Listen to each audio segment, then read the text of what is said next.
Soy David Cot, presentador de la Historia de España, y este es el episodio 20, llamado El Ocaso Visigodo. En este episodio te explicaré los reinados de los últimos reyes godos antes de Rodrigo, desde Wamba hasta Witiza. Y veremos si la muerte del reino visigodo estaba ya anunciada para entonces. Suscríbete en YouTube y podcast a la Historia de España, presentada por David Cot.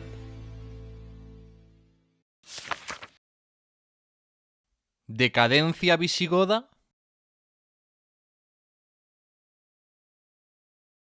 Dejamos la historia política del reino visigodo en el episodio 19, Chindasvinto y Recesvinto, con la muerte del rey Recesvinto en el 672. Pero antes de meterme plenamente en la historia política, hay un tema más importante del que hablar para tener una visión global más clara. Tradicionalmente se ha presentado el fin del reino visigodo como algo inevitable, causado por su propia decadencia y debilidad, incluso en términos morales, como si la gente hubiera cometido pecados. Y según esta tesis, los musulmanes simplemente habrían dado el golpe de gracia a un reino destinado a caer. Pero claro, es muy fácil ser así de deterministas cuando ya sabes cómo es el final de la historia. Veamos esta tesis tradicional de la crisis del reino visigodo en más detalle.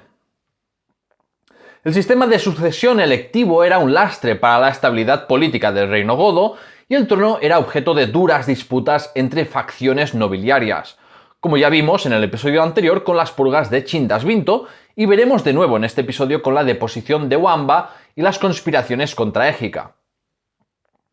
Se presenta el reino visigodo del siglo VII como un estado en vías de feudalización, ignorando la fuerza de las instituciones laicas y eclesiásticas y la fuerte fundamentación ideológica de la monarquía.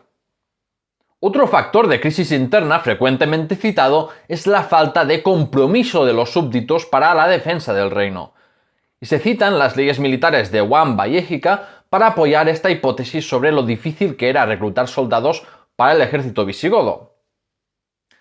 Se hace alusión a problemas sociales como el de los siervos y esclavos fugitivos o un rebrote de la plaga de Justiniano entre los graves problemas del reino visigodo de finales del siglo VII y principios del siglo VIII, o a los problemas económicos y hambrunas causadas por las plagas de langosta. Por tanto, se caracteriza esta supuesta crisis interna visigoda por la ineficacia de un estado en descomposición y por el descontento de gran parte de la sociedad. Sin embargo, estos problemas ya habían sucedido anteriormente, y eran recurrentes de hecho, y no por ello el reino visigodo había desaparecido. Es más, ¿alguien diría que el reino visigodo de finales del siglo VII era más débil que el que había heredado Leovigildo? ¿No, verdad?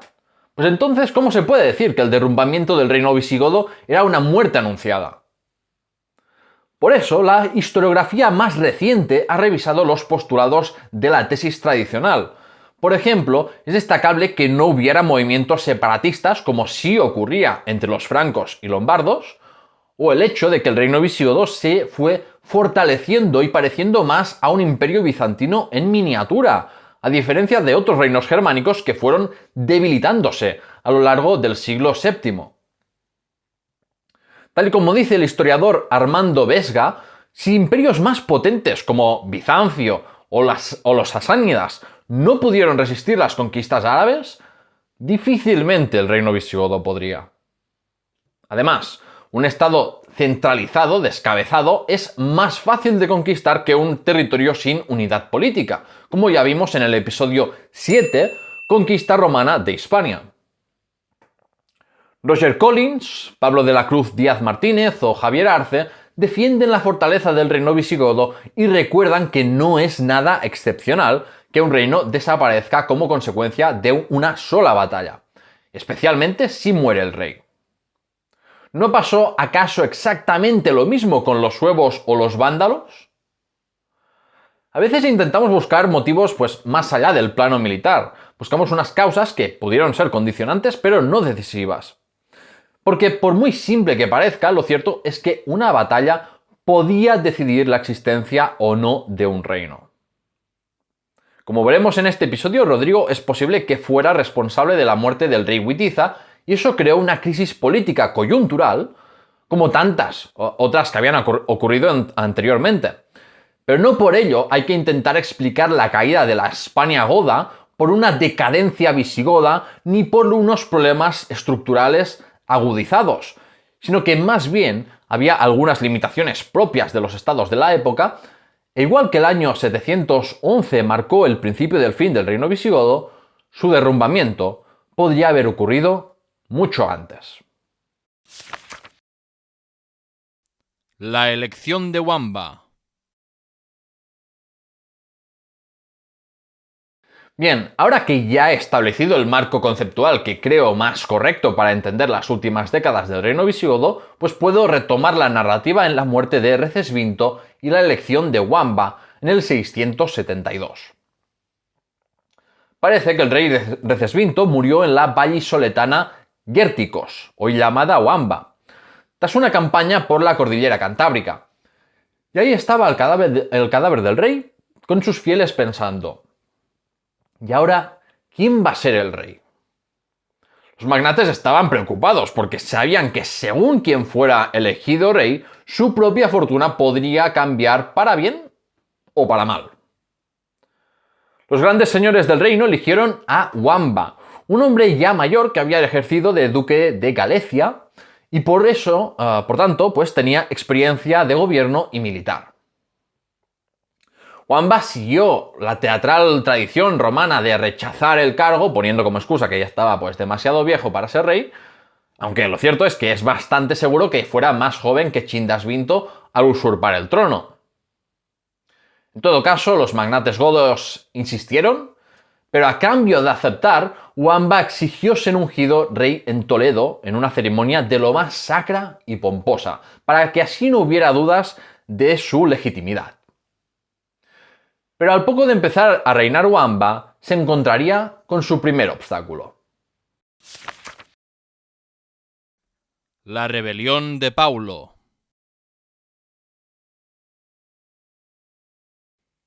A la corte de Toledo llegaron noticias de una revuelta en la Galia narbonense, encabezada por el conde de Nimes, Hilderico, que contaba con el apoyo de algunos nobles y eclesiásticos galos. El cronista Julián de Toledo no se muestra sorprendido del estallido de una revuelta en la Galia goda, porque según él, esa tierra era hervidero de traiciones y un prostíbulo de judíos. La revuelta no afectaba a toda la Septimania, así que tampoco era muy grave la situación, y Wamba encomendó al duque del ejército Paulo la misión de reprimir la revuelta, mientras que él preparaba pues una racia contra los vascones para así pues reforzar su liderazgo y recompensar a sus fieles con botín. Así que Paulo partió con parte del ejército visigodo y se dirigió aparentemente a combatir a los sediciosos. Pero en lugar de eso, su ambición le tentó y se unió a la rebelión. Con el apoyo del duque de la Tarraconense y del ejército que lo acompañaba, Paulo se proclamó rey y envió una carta desafiante a Wamba. Alguna vez pues, se ha dudado de la autenticidad de esta epístola, pero si le damos credibilidad es muy interesante, porque Paulo dice ser rey de Oriente del reino visigodo. Es decir, al ver que no consiguió apoyos más allá de la tarraconense y la narbonense, y de los mercenarios francos y vascones que había contratado, pues Paulo pretendía que hubiera dos reyes godos, como había pasado con Liuba y Leovigildo. Realmente Paulo demostró su debilidad, porque reconocía implícitamente que no podía hacerse con el trono toledano. La reacción enérgica de Wamba no se hizo esperar. Wamba ya se encontraba en Cantabria preparándose para combatir a los vascones, pero dadas las graves noticias que llegaban de Narbonense, el rey discutió con sus fieles la estrategia a seguir: si terminar la campaña vascona primero e ir de inmediato a Narbonense, o si retirarse a Toledo para así reclutar pues, más efectivos. Wamba reprendió a sus tropas al ver que dudaban entre las opciones, y en cambio dio un largo discurso para encender los ánimos contra los vascones y contra los traidores. El discurso dio resultado, convenció a sus tropas y no solo fueron rápidamente a Septimania, sino que les dio tiempo en una sola semana a derrotar a los vascones, que quizás eran aliados de Paulo. El ejército de Wamba pasó de Calahorra a Huesca, y allí dividió el ejército en 3 columnas compuestas por una turma cada una, es decir, por un ejército de unos 3.000 o 4.000 hombres. Una turma pasó por la provincia de Lérida y pasó por Puigcerdá para cruzar los Pirineos. La segunda unidad pasó por Vic, y la tercera columna usó la vía Augusta pasando por Barcelona y Gerona y consiguiendo su rendición. Hasta aquí fue un paseo militar y las 3 columnas terminaron uniéndose en los Pirineos, donde descansaron 2 días antes de reiniciar las operaciones militares.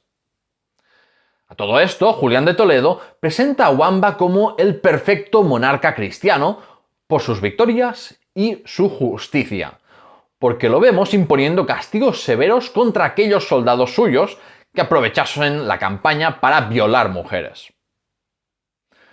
También hay que remarcar que en el relato del obispo contrasta la virtud de los hispanos y godos frente a la pérfida de los galos y francos, a pesar de que es evidente que había hispanos y godos entre las filas de Paulo. Pero siguiendo con la historia, tras tomar unos fuertes pirenaicos, las tropas godas del rey marcharon hacia Narbona y prepararon una ofensiva terrestre y naval con el apoyo de la flota visigoda. Viendo la que se le venía encima, el usurpador Paulo huyó a Nimes y dejó el marrón de Narbona para otro. Los rebeldes no quisieron salir a presentar batalla, pero los muros de Narbona no pudieron resistir el asalto godo y la ciudad fue tomada. Wamba fue de camino a la fronteriza Nimes, capturando a su paso Béziers, Agde y Maguelón. A todo esto, Paulo y sus tropas defendieron Nimes desde las murallas esperando que ocurriera, pues, no sé, algún milagro, supongo. Pero Wamba no hacía más que aumentar sus efectivos y tenía un gran ejército para el asedio. Según el relato de Julián de Toledo, Paulo se dirigió a sus soldados diciendo que el ejército visigodo ya no era, digamos, lo que era y que no debían temerles. Pero la moral de las tropas rebeldes iba inevitablemente a la baja, Paulo ya no tenía credibilidad y finalmente las tropas de Wamba entraron en la ciudad. Paulo y sus fieles buscaron un último refugio en el anfiteatro de Nimes, un edificio que estaba bien dotado, con buenas defensas, y en su interior tenía viviendas como ya había ocurrido en tantos otros anfiteatros del antiguo Imperio Romano. Entre deserciones y las matanzas del ejército godo de Wamba, pues poco quedaba ya del bando rebelde. Y los rebeldes decidieron negociar la rendición y pedir clemencia a través del obispo de Narbona. El rey Wamba prometió poner fin al derramamiento de sangre, pero no podía aceptar bajo ningún concepto perdonar sin consecuencias a los cabecillas rebeldes. Se siguieron resistiendo, pero Wamba mandó a sus mejores soldados a sacar de su escondite a los cabecillas, y Paulo se presentó de forma humillante ante Wamba y el rey le perdonó la vida, aunque no lo mereciera. Los cabecillas fueron juzgados y declarados culpables 3 días después, y como castigo les quitó sus propiedades y o fueron cegados o fueron decalvados, les quitó la cabellera. Tras encargarse de la reconstrucción de Nimes y el sepultar cadáveres, Wamba volvió a Toledo y celebró un triunfo paseando a los cabecillas rebeldes, humillados como si fueran un trofeo. Reinado y conjura contra Wamba. Poco después de llegar triunfante a Toledo, el rey Wamba promulgó una ley militar sobre el reclutamiento y la defensa del reino que ha sido muy discutida por los historiadores. Ya hablé de ella en el episodio anterior al hablar del ejército visigodo y esta ley militar requería que los señores laicos y eclesiásticos del reino, situados a un radio de unos 150 kilómetros, de un ataque extranjero o de una rebelión interna, tenían el deber de contribuir con sus hombres armados adecuadamente, y los hombres libres aptos para empuñar un arma también debían participar.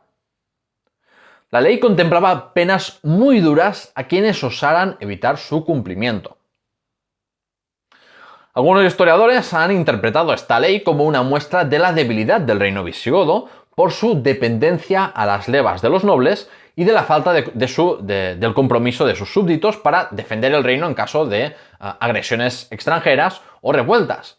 Así que, como he discutido al principio, esta se veía como un síntoma de la decadencia visigoda y un factor que explica la rápida conquista musulmana. Pero la ley militar de Wamba, y la de Hervigio también, son leyes preventivas que regulaban el reclutamiento y la deserción. Y más que demostrar debilidad, lo que demuestran es la fortaleza del Estado al establecer unas normas claras. Por otro lado, Wamba no dudó en tomar medidas para limitar un poco el poder de la aristocracia y el clero, por ejemplo, permitiendo que los libertos y esclavos del fisco pudiesen ascender y convertirse en altas dignidades, para de este modo colocar en puestos de gobierno a hombres nuevos de confianza. Frenó el acaparamiento desmedido de tierras y hombres dependientes por parte de la Iglesia, con medidas contra la apropiación indebida de tierras o la prohibición de casar hombres libres y libertos de la Iglesia para que sus descendientes fueran siervos. Por estos motivos, Wamba se ha calificado como un rey moderado, justo y firme. No era ningún títere a merced de la aristocracia o el alto clero. Sin embargo, quizás eso le granjeó enemigos entre parte de las élites en esas típicas luchas de poder entre los godos. Y en octubre del 680, Wamba cayó gravemente enfermo de forma súbita. Las crónicas astures explican de forma bastante verosímil que Wamba fue drogado con un tóxico derivado del esparto que dejó al anciano postrado, con los músculos muy débiles, en un estado de amnesia que parecía que anunciaba su muerte. Entre los conjurados estaba su sucesor, Hervigio, y el obispo Julián de Toledo, lo cual es bastante sorprendente teniendo en cuenta cómo alaba al rey Wamba en su crónica. Pero eso no evitó que los conjurados aprovecharan que el rey estaba ido para tonsurarle y vestirle con el hábito religioso, lo que lo inhabilitaba como monarca. Los conjurados también consiguieron que Wamba firmase semi-inconsciente un documento que recomendaba a Hervigio como su heredero. Y el 21 de octubre Julián de Toledo ungió a Hervigio. Unos días después, Wamba logró recuperarse y el pobre tuvo que aceptar con resignación que ya no podía ser rey de los godos, por lo que pasó sus 7 años de vida restantes en un monasterio. El reinado de Hervigio.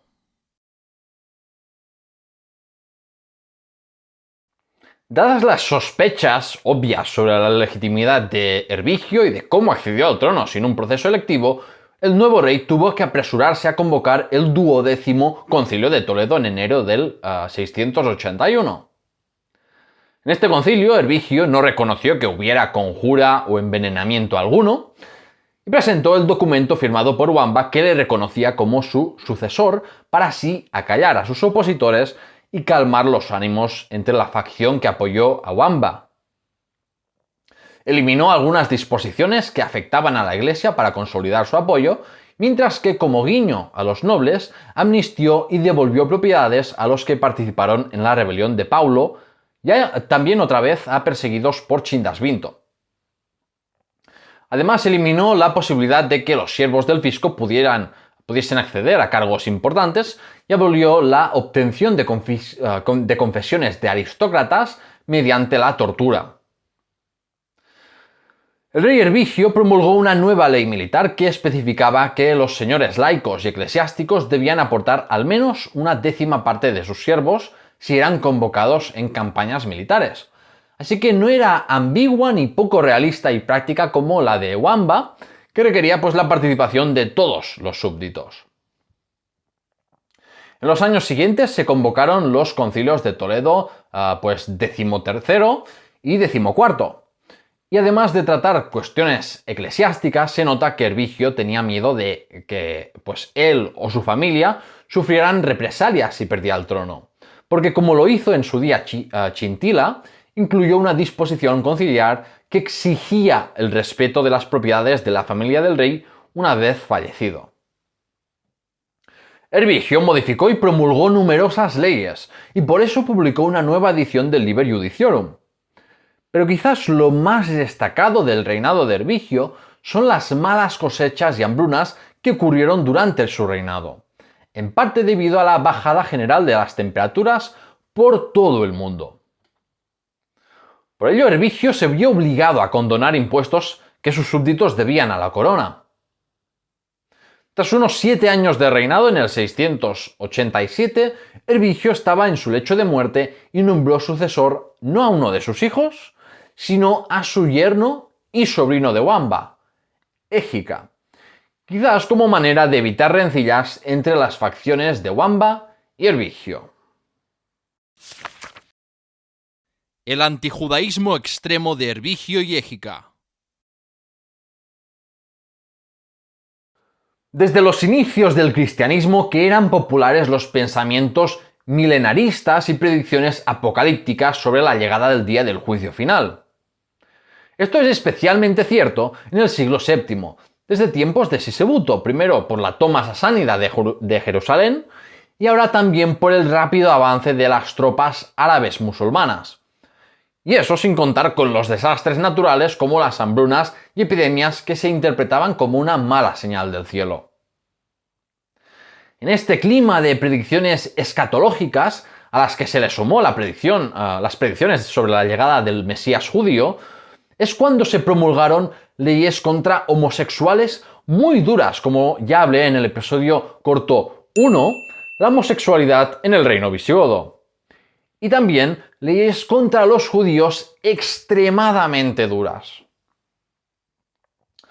Las leyes tienen un marcado carácter religioso, y eso es porque desde la concepción monárquica isidoriana, el monarca visigodo, como cristiano, tenía el deber de salvar las almas de sus súbditos y limpiarlas del pecado ante la inminente llegada del juicio final.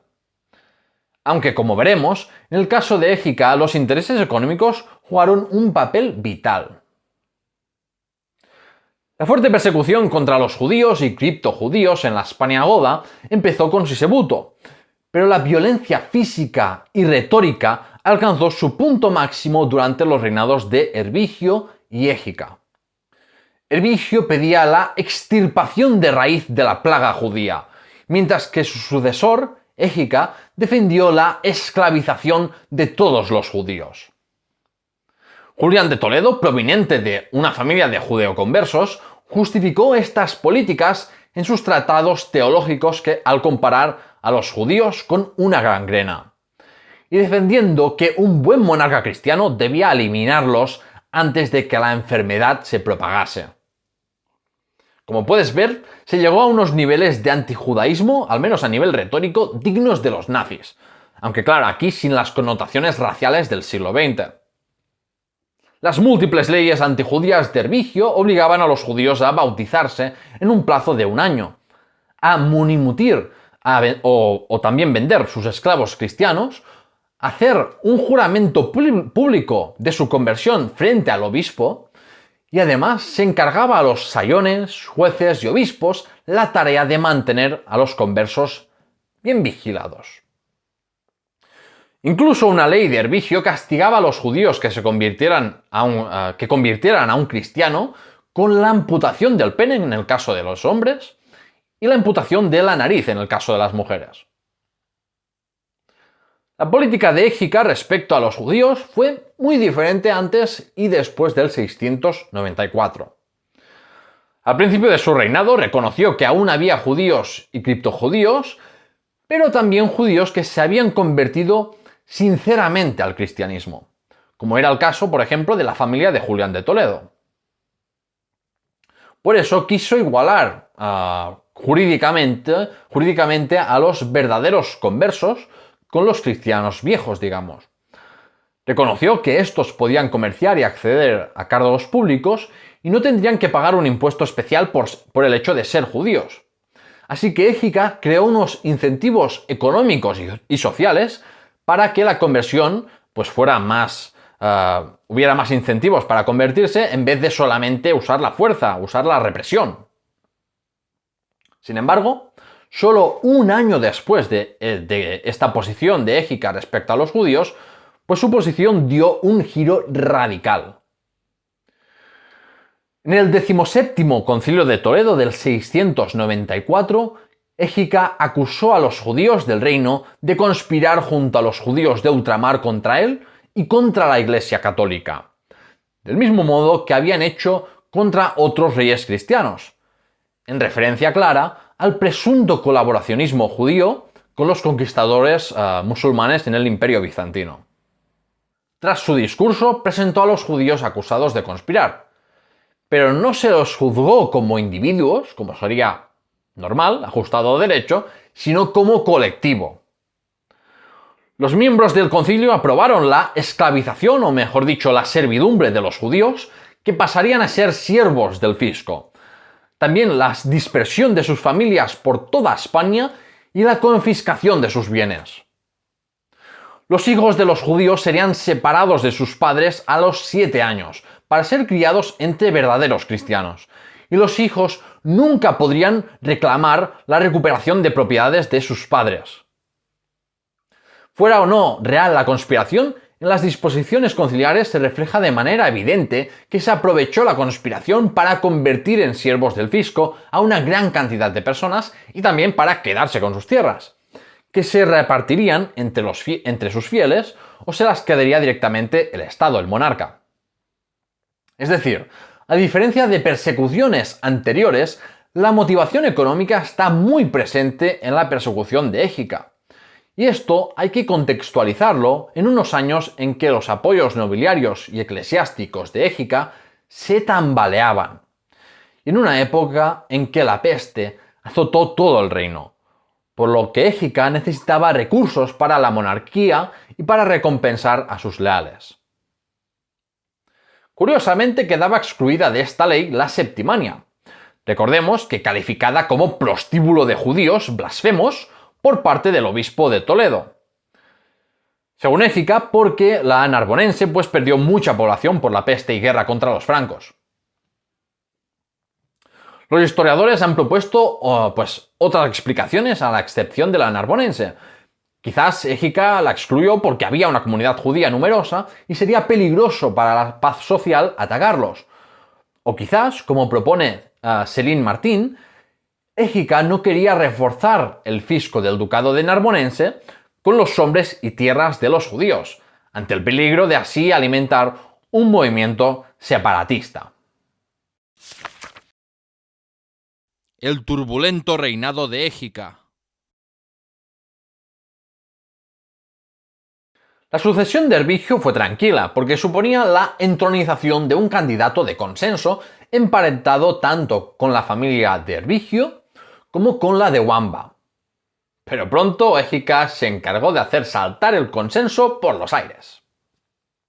En el 15º Concilio de Toledo del 688, Égica quiso librarse de un juramento que había hecho a Herbigio en su lecho de muerte, porque el rey anterior le había pedido que velara por el interés general y que protegiese a su familia. Es decir, había dos juramentos. Égica dijo al concilio que esos dos juramentos eran contradictorios. Los miembros del concilio aceptaron de forma parcial que se librase de su compromiso con el difunto rey. Por eso, Égica confiscó propiedades de la familia de Herbigio, no tardó en repudiar a su esposa, que era hija de Herbigio, y obligó a que ella y la viuda de Herbigio tomaran los hábitos e ingresaran en un monasterio. Esta lucha contra el clan de Herbigio tuvo un coste político, ya que en el 692 se produjo un golpe de estado que involucraba al mismísimo obispo de Toledo, Sisberto, y a otros miembros prominentes de la corte y el alto clero. Sisberto de Toledo ungió rey a un usurpador vinculado seguramente a la facción herbigiana, aprovechando que Égica estaba fuera de la capital. Y los rebeldes pudieron mantener el control de la capital durante unos meses antes de que los partidarios de Égica entraran triunfantes en la sede regia. La ira y desconfianza de Égica estaba desatada. Y ahora no toleraría a nadie mínimamente sospechoso de conspirar contra él. No toleraría, es que ni la mínima oposición. En el 16º Concilio de Toledo, Égica se quejó de, cita, «con qué astucia los traidores y tesón los enemigos intentan nefandamente engañarme y de los cuales me siento víctima cada día». Fin de la cita. El concilio excomulgó y confiscó los bienes del obispo Sisberto y Égica pudo pedir la aprobación de todo lo que quiso sin encontrar oposición, incluyendo que a partir de ahora los conspiradores y rebeldes fueran vendidos como esclavos. De este modo, Égica pudo purgar la corte y obispado de la facción herbigiana, colocar solamente a personas afines en posiciones de poder y asociar al trono a su joven hijo Witiza en el 694. Aunque como pasó con Chindasvinto, esto generó mucho resentimiento en una parte de la nobleza y clero. Es posible que eso provocara hacia el final de su reinado una revuelta en la Bética encabezada por Teodofredo, padre del futuro rey Rodrigo, y que al fracasar este fuera cegado. El reinado de Égica se volvió turbulento, tanto por las continuas sospechas de conspiraciones contra su persona, como por la peste y hambruna que asoló el reino visigodo y que lo obligó a tomar medidas para engrandecer las arcas públicas, como la persecución terrible contra los judíos que he comentado antes. Como ya expliqué en el episodio 16, Leovigildo y la construcción del reino visigodo, los desastres naturales como sequías o plagas de langostas eran recurrentes como en cualquier otra economía preindustrial. Sí que es cierto que parece que estos desastres fueron especialmente frecuentes en los años finales del reino visigodo. Pero incluso en reinados recordados positivamente como el de Leovigildo, hubo plagas de langosta y hambrunas terribles. Y no hay que olvidar eso, porque es que si no es muy fácil comprar el discurso de decadencia visigoda que he discutido al principio del episodio. El reinado de Égica también incluye un hecho bastante extraño, y es que una flota bizantina atacó las costas levantinas del Levante peninsular de España en el 697. ¿Tenían acaso los bizantinos la intención de reconquistar su provincia perdida? Pues claro que no. El imperio bizantino estaba sumido en una profunda crisis debido a las conquistas árabes. Es posible que la flota que atacó hubiera participado en la efímera reconquista bizantina de Cartago y ahora estaba buscando botín con acciones de piratería, o que fuera una flota estacionada aún en Ceuta o las Islas Baleares. Sin embargo, los bizantinos fueron derrotados por el duque Teodomiro, un magnate godo importante que había participado anteriormente en la conspiración de Sisberto en el 692 y que fue rehabilitado políticamente. De hecho, este mismo Teodomiro sería el mismo noble que luego firmaría un pacto de capitulación para mantener sus dominios y privilegios al establecerse los musulmanes en la península ibérica, el famoso Pacto de Tutmir. Witiza, ¿un rey bueno o malo? A finales del año 702 murió el rey Égica, y como ya estaba asociado al trono y ungido su hijo Witiza, siguió gobernando en solitario, de nuevo saltándose al parecer el sistema electivo de la monarquía visigoda como ya venía sucediendo desde Herbigio. La figura de Witiza siempre ha sido muy controvertida. En la tradición cristiana española se le ha presentado de forma muy negativa, empezando por las crónicas de Alfonso III de Asturias, que lo presentaba como un malvado y mujeriego infiel. De este modo explicaban la conquista musulmana como un castigo de Dios por los pecados de Witiza. Sin embargo, como comenté en el episodio Extra 7, el pasado preislámico de Al-Ándalus, en las fuentes árabes Witiza es visto como bondadoso y moderado al restituir los cargos y propiedades de nobles perseguidos por su padre Égica. También esta imagen de Witiza viene dada por la presunta colaboración de los witicianos con los conquistadores musulmanes, entre ellos los hermanos de Witiza.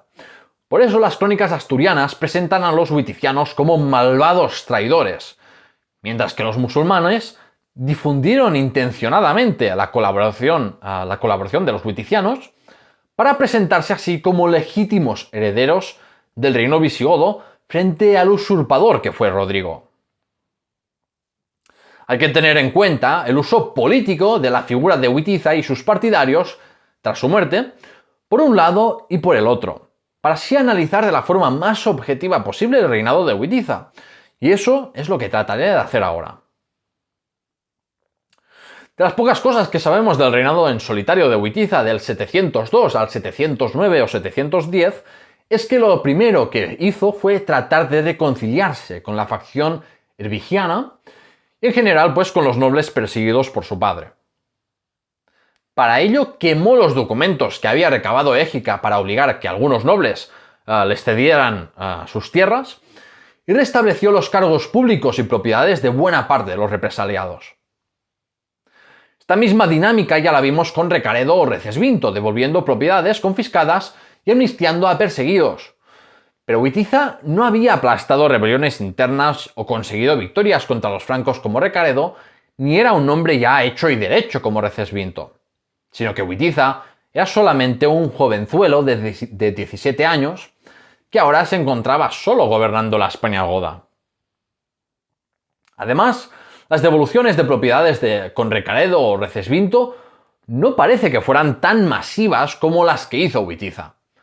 Recuerda que Recesvinto no había cedido en todas las demandas, ni mucho menos, de la nobleza y el clero, por lo que Witiza debilitó considerablemente el poder de la monarquía, cosa que se ve incluso en el poco oro que contenían las monedas acuñadas durante su reinado.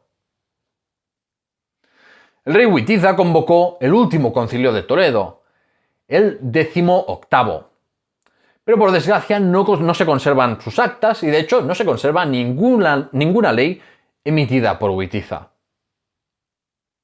Según la crónica mozárabe del 754, la más cercana a estos hechos, el reinado de Witiza fue bueno en comparación con el de su padre porque Witiza fue clemente con los perseguidos por su padre y quizás también porque la peste y hambre dejaron de azotar España.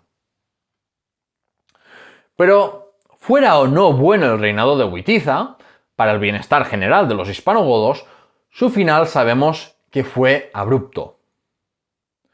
Witiza murió a finales del 709 o comienzos del 710 a la edad de 24 años.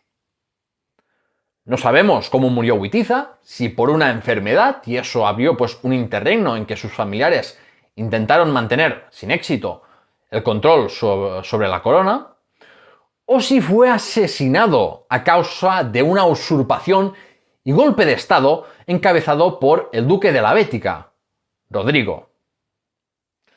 La crónica mozárabe nos confirma que Rodrigo tomó el poder de forma violenta, al igual que lo habían hecho otros reyes godos como Atanagildo, Witterico o Chindasvinto. Pero el problema es que su usurpación no tuvo un éxito completo y en la Tarraconense y Septimania apareció otro candidato al trono, Agilas II. El reino visigodo estaba dividido y sus élites enfrentadas en una nueva guerra civil por el trono. Y todo esto mientras los árabes justo habían completado la conquista del Magreb. La receta para el desastre estaba servida.